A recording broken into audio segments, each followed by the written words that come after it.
Sahabat Integra, jumpa lagi di sesi spesial Guest Insight. Sudah hadir bersama kita di sini ada Kak Komang Ayu. Wah, ini Kak Komang Ayu ini sahabat saya yang luar biasa. Beliau ini seorang konselor dan juga life coach. Hari ini pengen minta tips dari Kak Ayu. Iya. Dari pengalaman Kak Ayu ini membantu kliennya, ya. Apa sih Kak Ayu satu hal yang perlu dimiliki dulu agar seseorang bisa sembuh ya, bisa pulih dari kondisi yang sedang dialami? Sebenarnya yang paling pertama, yang paling penting ya, yang paling fokus itu adalah di penerimaan dulu. Penerimaan Hmm, tentang kondisinya yang dia alami. penerimaan. Mhm. Oh, oke. Karena kalau kita tidak terima itu akan ada kesulitan, karena kita deny, itu udah pasti. Gitu. Karena kalau kita bilang, Hmm. contoh ya, contoh hal kecilnya adalah kalau kita punya sesuatu, terus kalau kita nggak akui bahwa itu adalah milik kita, itu akan ada kesulitan kita rubah, gitu. Oke. Itu akan ada kesulitan kita rubah. Jadi sebenarnya itu adalah kontrolnya dari kita. Kita perlu tahu dulu itu. Makanya kita perlu terima dulu, terima. Terima, akui, Iya, ya. Oke, ya, ya mungkin juga karena kita nggak bisa ngubah apa yang sudah ada ya kan. iya, betul. Kita berharap yang kemarin nggak pernah terjadi kan juga nggak bisa ya. Iya, Berarti ya diterima aja kan ya. iya. Oke. Itu nggak bisa diubah. Betul, betul, betul. Oke. Nah, kalau sudah terima, terus gimana Kak? Oke, kalau sudah diterima, kita perlu lihat dulu, perlu lihat bahwa kita perlu sadari juga bahwa masa lalu nggak bisa dirubah nih Kak. Ya, ibarat kita kalau jalan deh, kita jalan ke depan, ya. Kalau jalan ke depan tapi kita nengoknya selalu ke belakang, kira-kira kita bisa jalannya bener nggak? Nabrak. Bener, tapi benernya nabrak. Jadi sebenarnya kita perlu tahu juga bahwa pengalaman yang sudah terjadi itu bisa kita jadikan pembelajaran. Oh, jadi apa yang sudah terjadi, kita jadikan pembelajaran. Oke. Bukan berarti semuanya berdasarkan hal yang terjadi di masa lalu.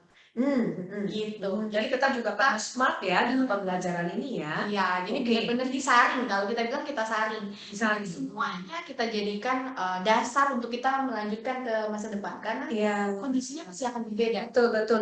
Kondisi di depan belum tentu sama dengan Iya. sekarang. Jadi kita boleh ambil sebagai pembelajaran, hanya perlu disaring ya kata Kayu ya. Iya. Oke. Gitu.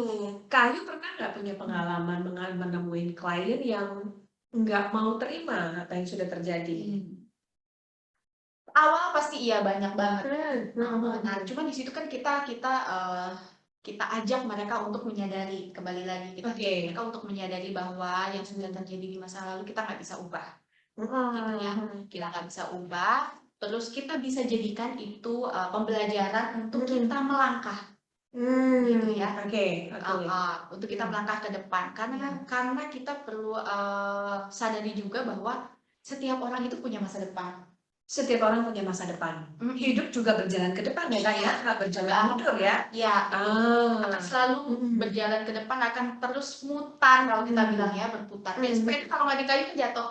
Oh ya, oke. Lebih kayak sama kayak Makanya ada yang memperumpamakan seperti itu ya Kak ya, bahwa itu seperti kita mengayuh sepeda, kita harus keep going supaya nggak jatuh ya, tetap balance ya, kayak gitu kali ya. Oke. Dan tidak berhenti kan, makanya dibilang kalau hidup itu kan terus berjalan. Kalau lelah ya istirahat. Suka itu, banyak istirahat ya. Oke, pemandangan lagi kan boleh dong, ya kan? Bener banget. Kayu, ada nggak satu tips, satu pesan untuk sahabat Integra semua? Kalau misalkan hari ini ada yang, aduh gimana ya supaya aku bisa bebas dari kondisi yang mengurung aku saat ini? Yang pertama kan kita perlu sadari dulu, kita tuh siapa sih? Saat ini kita berada di kondisi seperti apa sih? Terus apa yang sudah terjadi, pembelajaran apa yang bisa kita ambil, kemudian ya kita lakukan yang terbaik yang kita bisa lakukan saat ini. lakukan yang terbaik yang bisa dilakukan saat Iya. ini. Itu yang within our control ya, bisa kita lakukan ya. Oke. Nah, kayak tadi sempat kita bilang, kan setiap orang punya masa depan. Masa depan tidak akan tercipta kalau kita nggak mulai dari saat ini. Gitu. Jadi Masa depan mulai dari saat ini. Iya. I like it. kalau mau masa depan start from now. Wow, luar biasa. Thank you Kak Aya sudah share buat kita tips-tipsnya. Nah, sahabat Integra, mari kita mulai dari sekarang untuk menciptakan masa depan. Dan selalu ada masa depan yang baik untuk kita semua, kita yakini dan aminin itu. Baik, salam sukses buat teman-teman semua dan salam insight. Bye.